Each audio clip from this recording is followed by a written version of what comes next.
Hi everyone and welcome to this project series on New Era, and in this project series we'll be working on many projects. We'll deploy it in real time. As you can see on the screen that the first project, as you might already predicted, is Iris Dataset. Okay, so this is a basic. We will start from very basics to iris flower prediction, and we'll follow the whole data science process or whole machine learning process till deployment, and then we will a little bit advance it, like face recognition system, like a generation of images with the help of text, or kind of a generation of a description from the images, and we'll deploy it from real time. And I hope that you will enjoy this series. The series will be more than 100 videos, so I don't know, it can take about 2 to 3 minutes, 2 to 3 months, because whatever the project will be coming up will be only here. But my main focus, the 10 will be compulsory. It's from very basic to advanced level of the project in this series. Okay, so I'm very excited. The first project is Iris Flower Prediction Dataset. As we'll be making this in real time just now, so grab a kind of coffee in your hand and code with me. Okay, so let me show you what we'll be building. We're building a simple website like this, and using Bootstrap, Tailwind, CSS, Tail blocks, as I've used that. So, and you can simply put the kind of here, and you can click on predict, and it will tell whether it says versicolor, Satasa, or Virginica. But don't worry if you don't know about Iris. Iris is a data set containing the features of the species of the flowers. But if you're not getting, I will just get into the data pad just in a second. Okay, so what you need a basic understanding of machine learning. You need a basic understanding of data preprocessing from my kind of previous videos, like full stack machine learning course videos. So I will assuming that you know at least logistic regression for this project. Okay, and also we'll be covering a little bit more advanced kind of gradient boosting, etc. for the kind of for making it or improving the model accuracy. Okay, or you can use any model you like over here. Okay, so let's start off. So here is my Jupyter notebook that in Firefox Developer Edition. So here I've written whole data science process or machine learning project process over here that we'll be following over and over once again. Okay, so our first task or the mission is to load and import the libraries. Load the important libraries is just simple import numpy. It's actually a numpy as np, or import pandas as pd. Then what we're gonna do, you can import matplotlib, matplotlib.pyplot as plt, or you can also import cborn as sns, cborn as sns, and you can also import warnings, because it will obviously give some warnings. So I don't want any warnings. Warning dot filter warnings. I will ignore the warnings for now. And then I will import the data set that we'll be using, and data set is available in the scikit-learn API. So from sklearn that kind of a data set, I will import kind of let's say load iris. Okay, this is here, and I use tab for autocomplete. Okay, great. But whatever it is giving me kind of I think it's some kind of in a file that I deleted. I don't know why, but if you run it again, it will not show that error. Okay, so you had a loaded iris. Now what you can do, you can also add a kind of matplotlib inline. That you can do later on. Okay, so the first thing now we have to do, we have to load the data and understand the data actually what is working. So we load the data using scikit-learn. It's very simple. First we instantiate that iris, load iris, then the iris dot data. Okay, I will show you actually what the data is and and target variable is always that what we are to predict. So you can simply assess that method using the iris.target. Okay, Now let's convert that data means kind of x and y. But before that, let me show you actually how it looks like. So x here is the arrays, which is 4 features. This one is petal length, petal width, sepal length, and sepal width. I don't know it. It can be any sepal length, sepal width, petal length, and petal width. And on the basis of these features, we have to predict the species of the flowers. And there are 3 classes. The 0 means here 0 is setosa, 1 means versicolor, and 2 means virginica. Okay, so you can simply print the iris.descr to description of the iris data set. Okay, so you have a sepal length, sepal width, petal length, and petal width. These are the attributes, and basis on this, you have to predict whether on the basis of this whether the particular example is setosa, versicolor, and virginica. Okay, so you can take a look at this for more understanding of the data. Okay, so now we can convert this data into data frame. So df, I can write data in short form. Okay, so data equals to pd.dataframe, and I can convert x to x, and column should be, are we going to set the column names? We're going to set the column names by iris.feature names. Okay, so we can assess that from the feature names. And also, if you take a look at the data.head, we have only the data. We want also the target column too, because it's a supervised learning problem. So yeah, we also want the target column to predict the species of the flower. Okay, so for that, what I can use, I can simply data, I can make a new column, oops, and that will contain the species, and that will obviously data, iris, or you can say a y. A simple y that I have already given here. Okay, now if you want to assess that, data.head. Okay, so you will have this. So 0 means setosa, versicolor, and virginica. Okay, so this is in consecutive manner encoded in a one-hot encoder labels. Okay, so we have converted this all, and now it's time for kind of another thing, exploring the data. How do we explore the data? We will use info method, describe function, and etc. You will see just a second. But before that, let's see the shape of our data. Okay, so data.shape. So the shape of the data is there are 150 rows and 5 columns, and 1 column is a target variable. But let me tell you, this is the kind of a basic example of iris data set. It means for giving an introduction. This is for a learning purposes. But in real world, you will get millions of data set. So you have to take care of that also. So as we'll go further, we'll take millions of data set to train. But I will be using my GPU for that. Okay. So data.shape, this is 5 columns, where 1 column is a target variable, which is spices. And we can also take a look at, if you want to, what are the unique values in a species. So unique, I know what will, so here it is. So 0 for setosa, 1 for versicolor, and 2 for virginica. These are the unique in the spaces.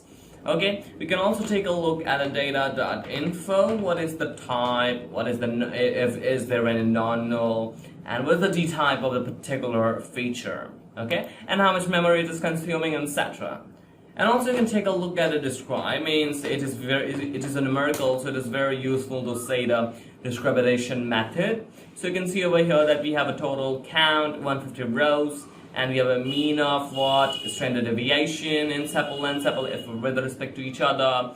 And what is the minimum? What is the 25% of the whole data? What is the 50% of the whole feature? What is 75% of the whole feature? And what is the maximum of the whole feature over here? Okay, so you can assess the kind of information also from here.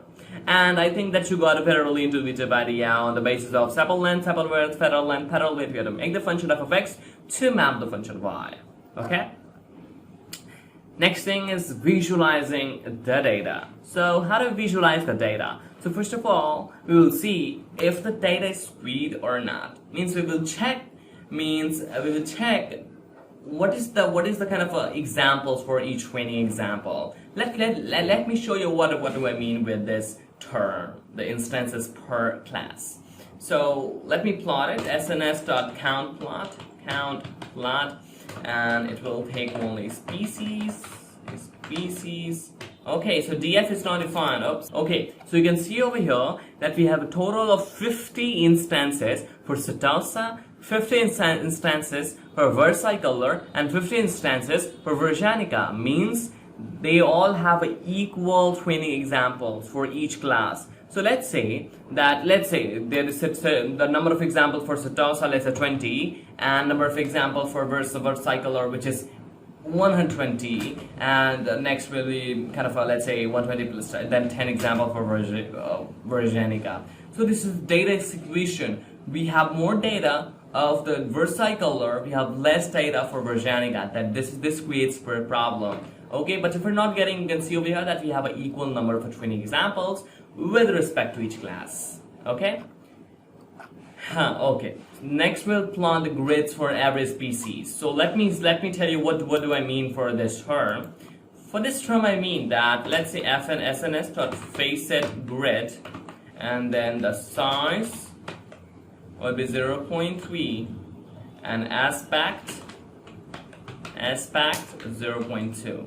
Okay, and we're gonna store this into grid. Okay, so we can store this into a grid, and we can map this grid. Grid.map, sns.countPlots. We can actually, and with respect to sepal length. Okay, so let me see. Okay, so what is the thing here? Oops.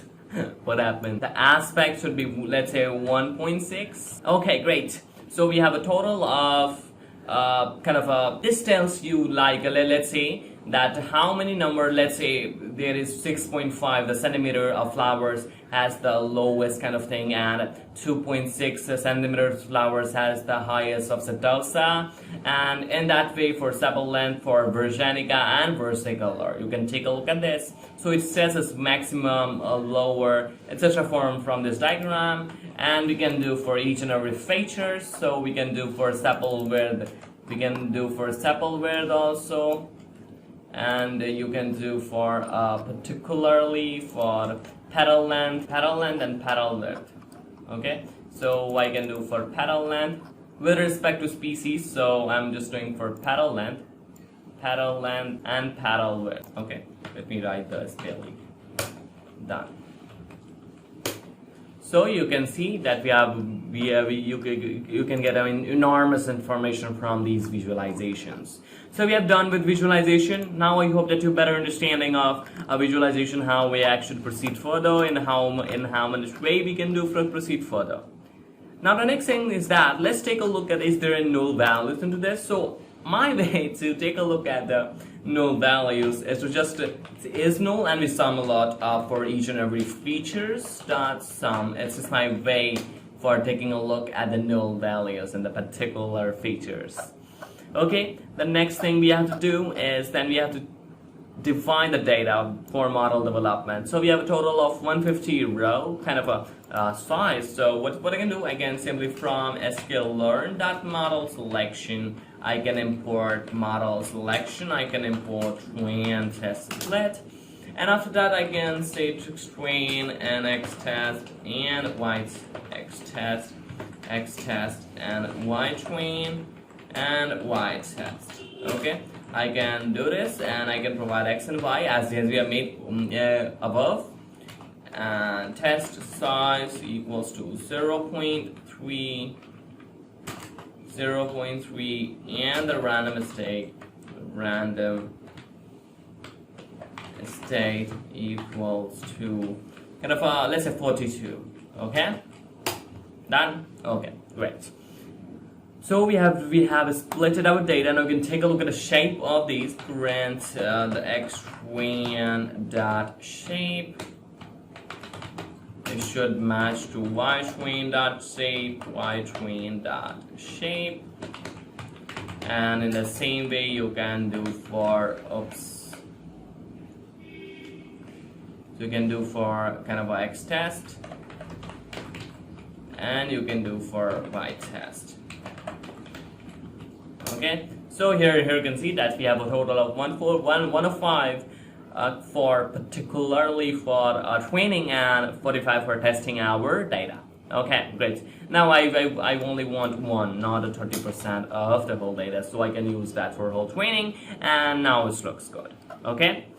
Now we have divided our data. Now it's time for model development. So what I've just done, we'll be using a logistic regression, support vector machine, decision trees, and gradient boosting, and we'll choose the best one we have. Okay. So how we can do that? For doing that, let me increase the number of cells. Okay, great.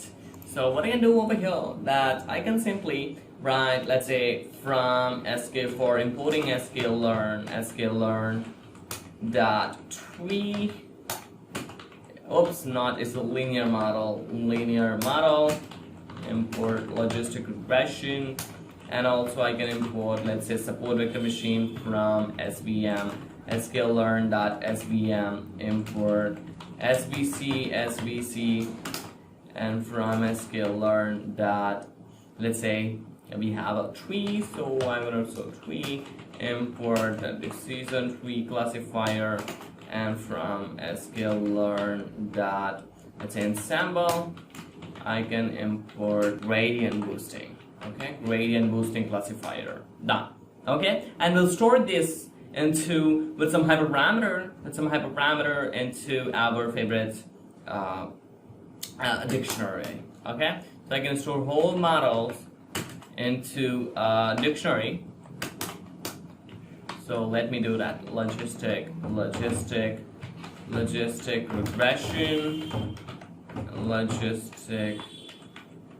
regression.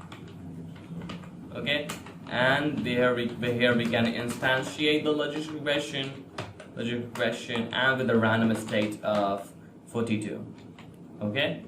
The next we can have is kind of a support vector machine with a gamma of, you can use grid source CV for that, but for simplicity I'll be using my pre-trained kind of a pre-chosen support vector machine hyperparameters. Okay, so SVC, and either we can use that or not, but we can use kernel equals to RBF. I can use RBF kernel, as you might be assuming. What is the RBF kernel? It is used for fitting the non-linearity into support vector machine. Okay, non-linear data. The next we can put over here that then we have a kernel. Then we can use kind of a, let's say, the gamma to be 0.5. I hope that 0.4 works bad. Let's say probability equals to true. Okay.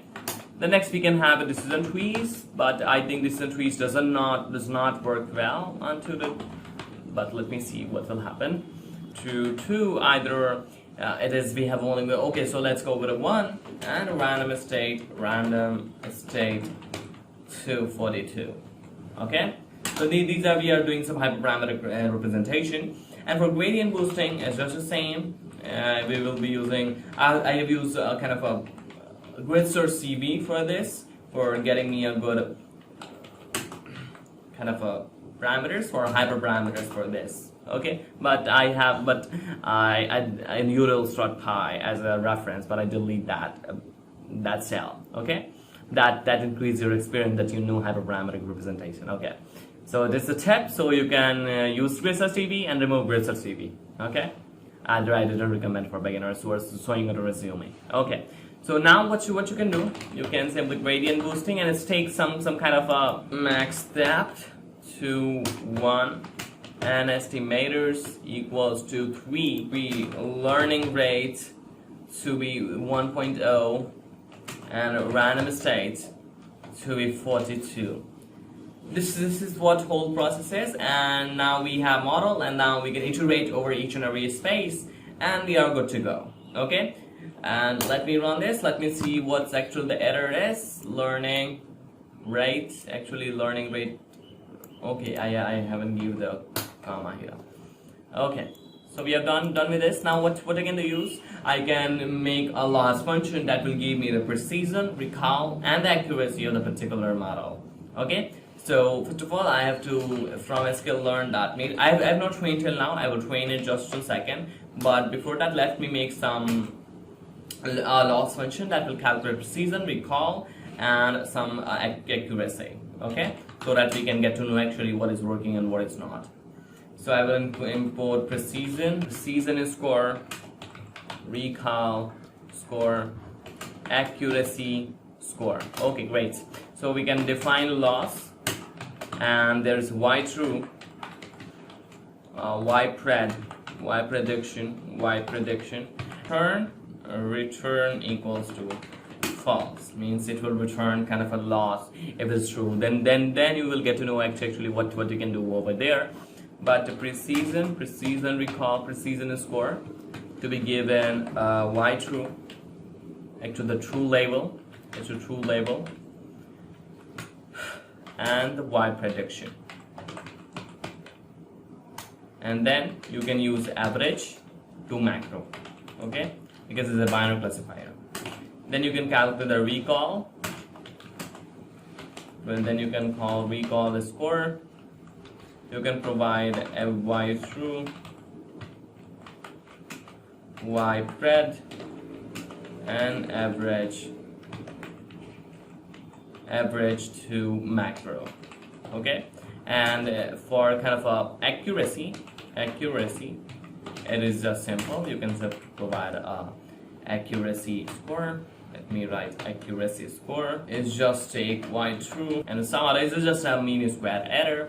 And then it will return pre-rec, and let me return that. If return means for if it equals true, then we have to simply return the pre-rec and accuracy. Okay. Else, what you can do? You can print it out line by line. So let's say you have print pre first, then you have print rec, then you have print. Okay. Done. Now we are done with this, and then we have made our favorite loss function, and then we can make the train evaluate function. Okay, so now let's make a train evaluate train. Now I can make train and evaluate, train and evaluate. It takes a simple for fitting and training y. Okay. Now what you can do, you can for name model in models dot items, because we have it is a dictionary, models dot items, print the name, what is the name, and we can calculate the loss, giving a y true label means simply the y, model.predict, giving us a x. Okay, model.predict x.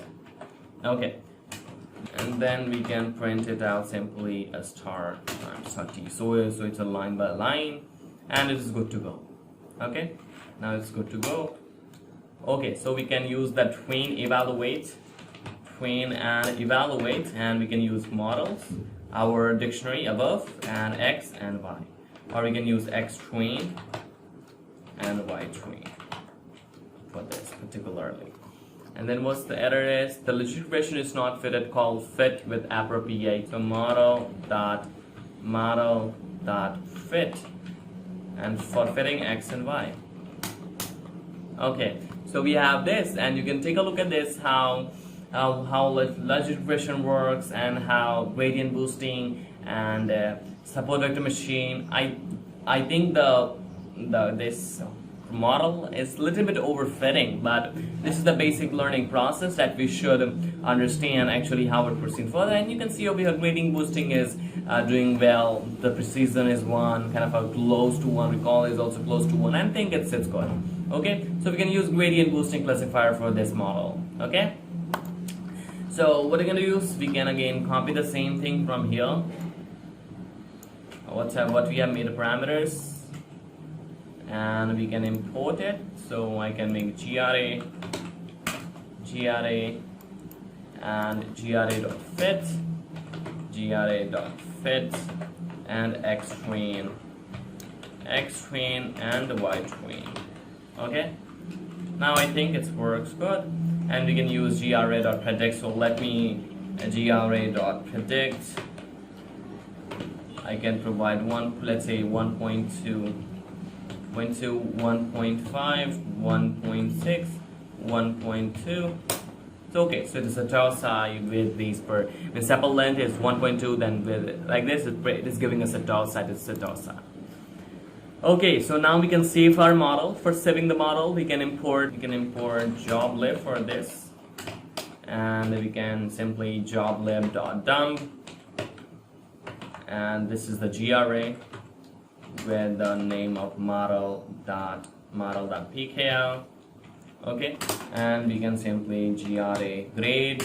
Okay, joblib.load. We can use this joblib.load, and we can make this model.pkl. Okay, model.pkl. So you can see over here that we have a model.pkl under this kind of a this is the model.pkl. This is the model that we can use, and we can use grad. I can use this grad.predict,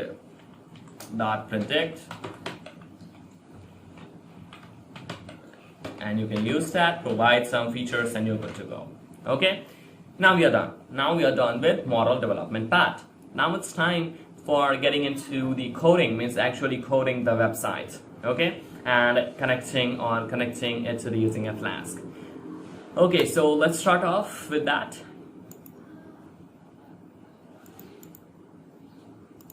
So I'm in my this, and let me open it with code. So first of all, in Flask, I am assuming that you know a little bit of a Flask. So let me make one folder, which is the templates, which all the templates will be containing there. And let me make one more folder, which will be containing a static. It's our images. Okay. Now, what you can do, you can make one app.py, which will be the backend. Okay. So from Flask, import Flask app equals to Flask name. You can use this, and you can also define @app.route, and you can use this for the and define a simple. I'm defining a simple kind of website which returns only the h1,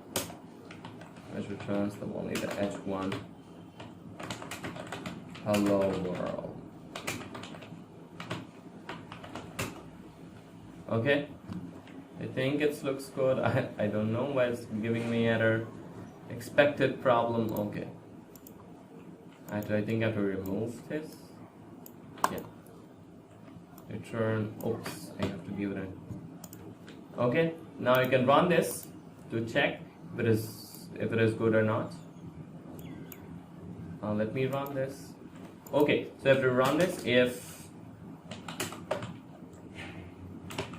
name is equals to main app.run debug equals to true. So if someone happens, it will debug equals to true. Let's run it. So it is starting on our local server. Let me open it. Now it is showing hello world, and our website is working. Okay, so I think this is a simple kind of website that we have made. Now let's start off with we will render template. So we will also import we will render template from index.html. So let me import render template over here, and it will render a template from index.html. Render the template from index.html. Okay, so let me head over to this, and let me make one file, which is first of all, I will make index.html, and I will tell you my secrets how I make kind of website if I don't know about web development. So what you can do, you can simply do this, the Emmet version, and then what you can do, you can head over to the Bootstrap, Bootstrap.com, Bootstrap. Let me open it over from here.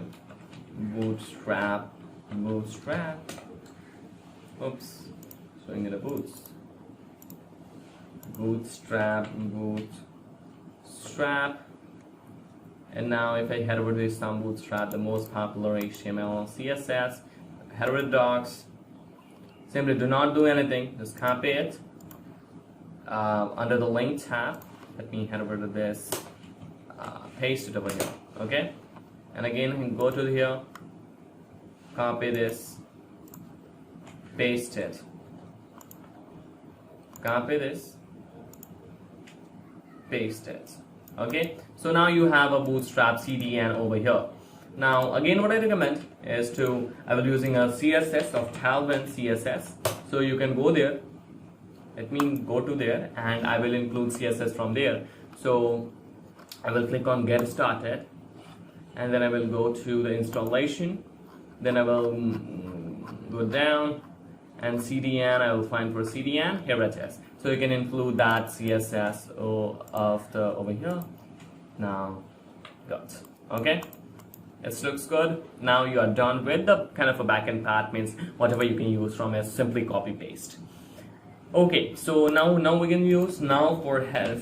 First of all, I will go to tail blocks and ready to use Talvin. Now the first thing for your website is the header path or the navbar. So you can see over here, let's search for some navbar over here, footer, gallery, header. Yeah, here it is. So I think I will go with this. So I'll click on view code. I will copy this all and it's good to go. I'll paste it over here. Okay, and I will change this into the iris project. Change this it to be, let's say, home page. Change this to be about page. Change this to be approach, and change this to be, let's say, I've approach, and then change to GitHub repository. GitHub, okay? Either what you can do, you can make this as href equals to the simply, oops. So let me copy it. Either I can alt href equals to the kind of here, and it's good to go. Okay, so you can project it to anyone do you like over from the href. Now let me open with this live server. Live server is just the same that you're seeing over here. Live server, which will help you to open it with what do you save this, and you don't need to kind of refresh times and times. And you can remove the button, but a button is not necessary for this. Oops. You can save this out, and this is what the live server does. Okay, now you have this, and let me see if I see. Okay, now the next step should be your content of the blog. So what your content could be. So let me head over to any other pages. So let me see which content works best. So I'll click on view code, copy this, and I will go over here and I will simply paste it under the header. Okay, save it, come to my doc, and this is how it looks. So let me save this. So I will make one static folder. I've already made it, so I will put that image into my static folder over here. Okay, so now I will import that from that. So here what I can do, I can simply change it so be, let's say, iris. So let me copy this from my iris flower classification project. Okay, great. And then what I can do, I can copy this the same, and instead of this, let me, sorry if you're not able to see, just for writing it out I'm doing that. Okay, but I will do in just a second but all the code is in my GitHub in the description down box below, and the link is description down box below. You can head over to that and download the same thing. And for that image, I will head over to the dummy image. This is the dummy image that I have to remove from here. So I can put a static. Okay, I have to make one more. Understood. Static and image.png. Now it works fine. So let me open it now. It just looks good. Now you can change the button to the same like a Satosa, Vercycle, and Vershanica. You can do by your own self. Now I have made my own forum over here, but let me choose one form that I'm seeing over here. Let me choose that. You can choose anyone. Let's say contact form. I will choose contact. I'm not able to find anyone. Yeah, here it is. This one looks good. Yeah, this one looks good. I will simply copy it from here. Although I will use my custom form, but I will not code it. I have already coded it before, so I will not code it. But over here, let me remove some text that I don't want. This is the context. I will remove that to the predictor. Okay, and I will remove this p tag from here. I will remove this all from here. No, from here. From here to here. Okay, let me save it. Let me see if it is working. Okay, great. So we have a following. And let me copy that from one means my custom form and then welcome. Okay, so I have my kind of all done means the forum, and from here I have started, and you can take a look at in the GitHub if you wanted to actually what I've coded over here. Okay, now this it looks like this, and sample length you can put over here, petal length, and if you click on predict it will not show anything because the page is not working, the predict method. Okay, so we have to make one kind of a app.route generator and predict.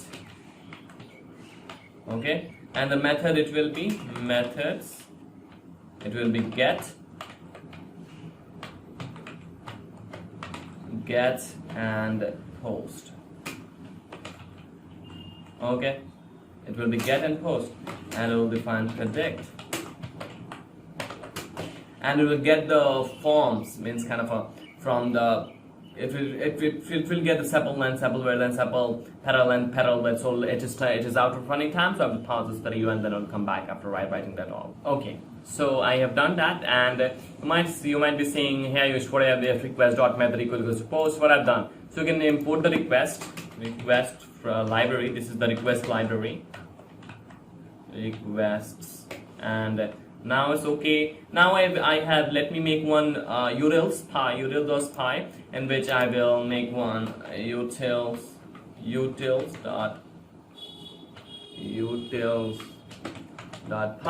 and into that I will make one pre-processing function that will pre-process the things. Okay, so it is outer running time, so I will do it in a fast. So this is what it's doing. It is just importing the and.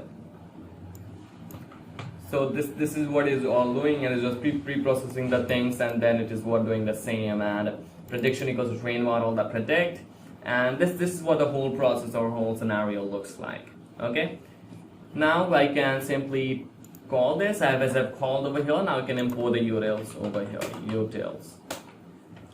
Now it looks good, everything looks good, and you can make one predict.html utils. And you can make one predict.html. So let me make that once. Predict.html, and in that predict.html you can put all the things means. So I made one simple layout means from where I will be kind of inheriting the templates. So here I made predict.html, and it's just a prediction, and a prediction to Satosa. This is what it's doing, and I can save it. I can simply rerun it. And I think it is working fine. So let me see if it's working fine or not. Yeah, so you can put over here whatever your, and you can click on predict, and then you can see it will say whether it is mainly, oops, why it's not working. I think it's not working. Continue. Okay, so I think something has a problem over here. So I will take a look at this, but actually what's the problem can be is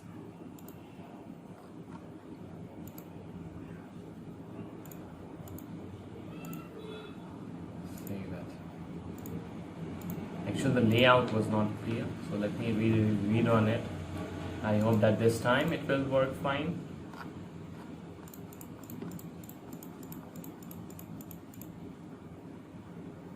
Okay, so the layout of HTML is not safe. So here it is. So it is working fine, and using that it is just. So the whole code is description on box below. You can download from there. It was a lot, but the main thing was the app.py. App.py actually how we proceed further. Just a 10 line of code will help you to deploy it, and you can more style it out if you know web development. And all the code is description down box below, the layout, predict, and etc. And it's actually HTML description down box below. And I've also given a tool from where you can copy and paste just a navbar, etc. Okay, so I'll be catching up in the next video. To subscribe to this YouTube channel. It's 52 minutes tutorial, so please do subscribe to this YouTube channel. Wait for a new tutorial. Till then, bye bye.